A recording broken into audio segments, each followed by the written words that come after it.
Welcome to Meditation Medication. I am not a doctor, psychiatrist, psychologist, or therapist. I cannot prescribe any type of medication.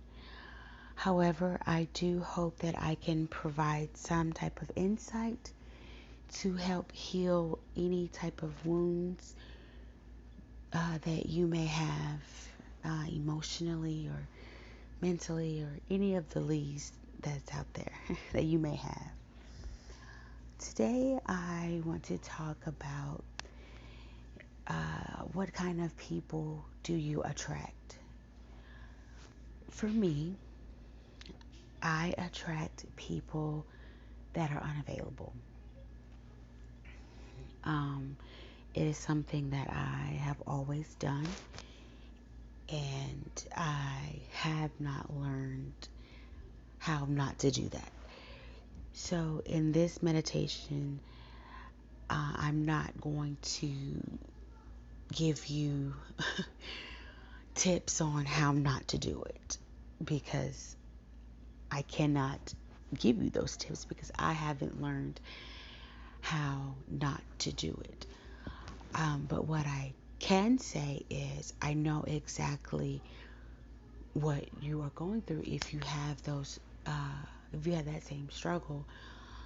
And I can also uh, let you know that it can change because I also have, well, I'll let you know in a minute. Um, for me, like I said before, I have seemed to attract people who are unavailable. And the people that were available, I didn't want them. Have you ever met one of those people, or are you that person that, the people that you really want, they don't want you?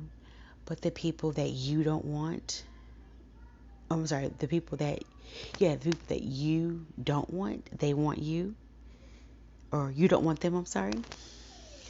That was me, the people that I found attractive and, I was drawn to, they did not want no parts of me.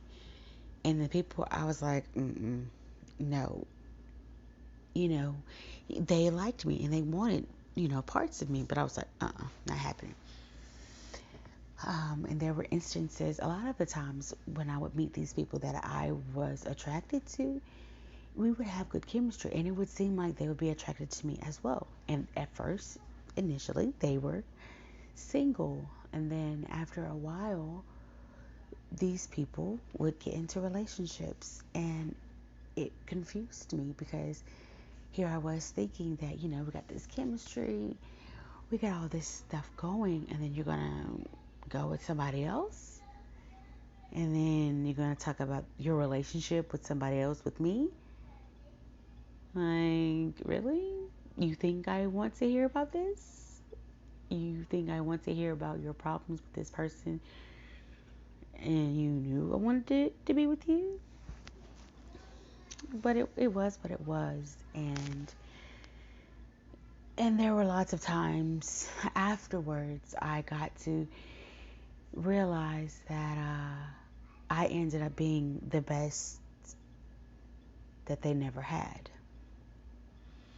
Um, because I got to see things that I got to see them for who they were with other people. And I dodged some serious bullets, which ended up being really good in the end. When I was going through it initially, it didn't feel like that at all. But by the end of it, it was like, okay, yeah, God was looking out for me. And after going down that road as many times as I have went down that road, when I say up and down that road so many times, I'm talking like for many, many, many years. That was all I knew. I was attracted to people who couldn't give me what I was looking for. They couldn't give me what I wanted. And if you couldn't give me what I wanted, I would go harder for you. It does not make sense, and I don't know how to make it make sense.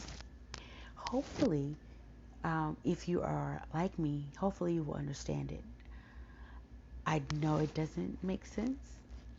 I can see how it doesn't make sense, but it makes sense for me. And people are always, well, my family and my friends, they tell me all the time that I have really messed up logic, but it makes sense to me, so I'm good. So, um, so yeah, so I have like a long list of people who I was really attracted to, um, according to my list.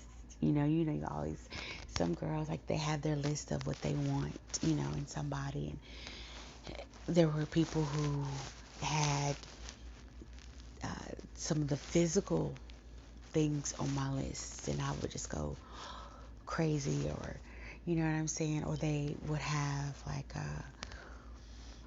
if you had a good sense of humor, you know, sometimes, or like if you were sarcastic or if you were really witty, you know,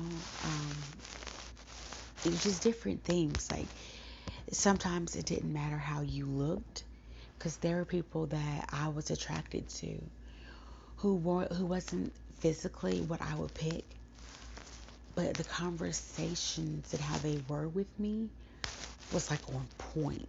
Like the connection was just on point, and then some, you know, and and then even then, I still got my feelings hurt and my heart, hurt, and I was mad about that one. I was really upset about that because I felt like, I really let my guard down, and was letting, somebody in that I wouldn't normally let in, and then you just gon' just be like, no, uh-uh. I know that they had their reasons, but me being who I am, I didn't care what the reason was. It didn't even matter. The fact that I opened myself up to you, and the end result was no, regardless of the reason, I didn't care. Which is crazy because my nephew, who was a lot like me, I may talk about him a lot during my videos because, like, literally, he is like, he probably could have been my son. Like, I should have birthed him because he is like uh a serious mini me. Like he's like his mom too, but like he's really a lot like me. And so for him, if you did something to him and he remembers it, you can try to make it up to him, but it won't matter. Like nothing you can do could make it right because he just remembers that thing that you did. And when I saw that in him, I'm like, oh yeah, that's me. So yeah.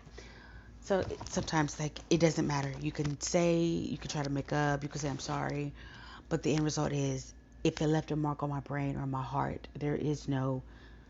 And and sometimes I can forgive you, but the chances of me forgetting it are really slim to none anyway. And I do have a bad memory on a lot of things, but if you left the mark on my brain or my heart, it's over. So anyway, I would just attract people who were just unavailable, and it drove me crazy because you get tired of being attracted to somebody and then they end up with somebody else. You know what I'm saying? Then you get attracted to somebody, then they go to somebody else. It's kind of like, always a bridesmaid, never a bride, one of those things. And, you know, and then it's like for me, I didn't want to just take anybody. I had standards. Some people, as long as you got a pulse, you know, you good. Me, I needed more than a pulse.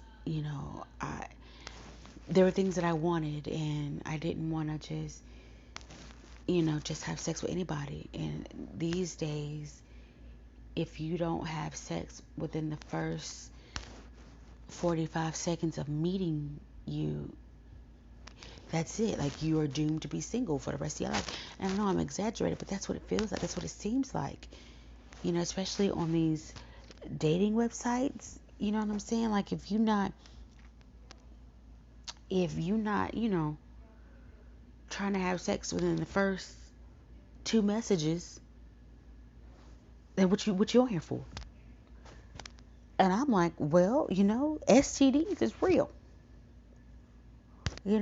Pregnancies are real. Like, they're real on this planet.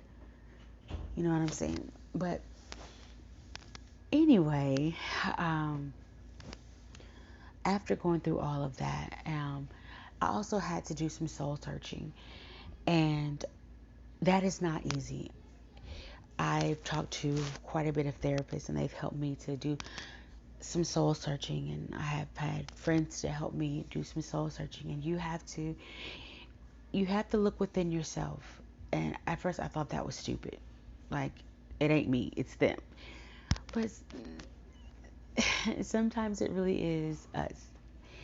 And I got to the root of it, and it wasn't pretty, but I understand.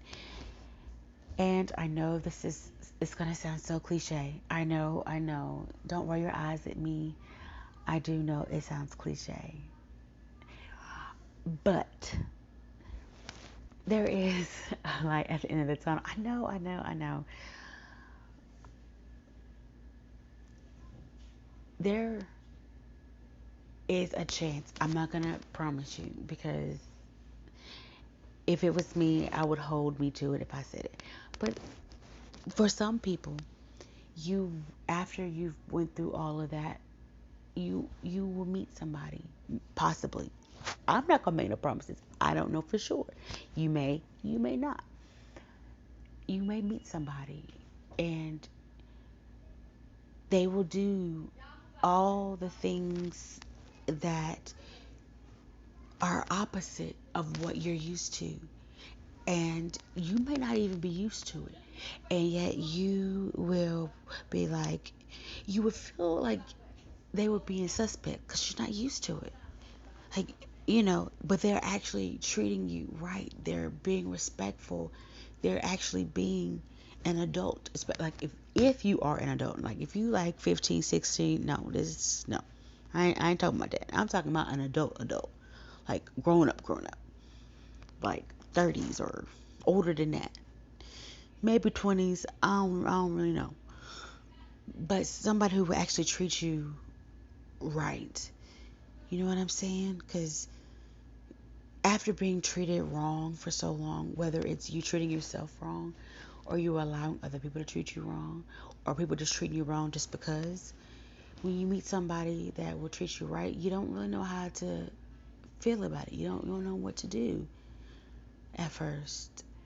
So it's easy to just push them away. I know. But at the end of the day, it is okay to be happy. It is okay to allow somebody to treat you right. Also, there are people who do take advantage. There are people who will play, on your emotions. You do have to be careful. You can't just because somebody says, "Hey, I like your eyelashes and the way you smile," it does not mean that they are grown and they can handle being with you. I ain't saying that. I'm just saying you have to take your time. You have to get to know them. Don't rush just because you wait 2 weeks instead of one, that they the one. I didn't say that either. You do have to take your time and get to know them longer than a month or two. I'm gonna have to do a part two. I'm gonna have to do a part two of this. I'm gonna have to do a part two. So hold on a minute. I'm gonna get some more thoughts together, and I'm gonna do a part two. Be right back.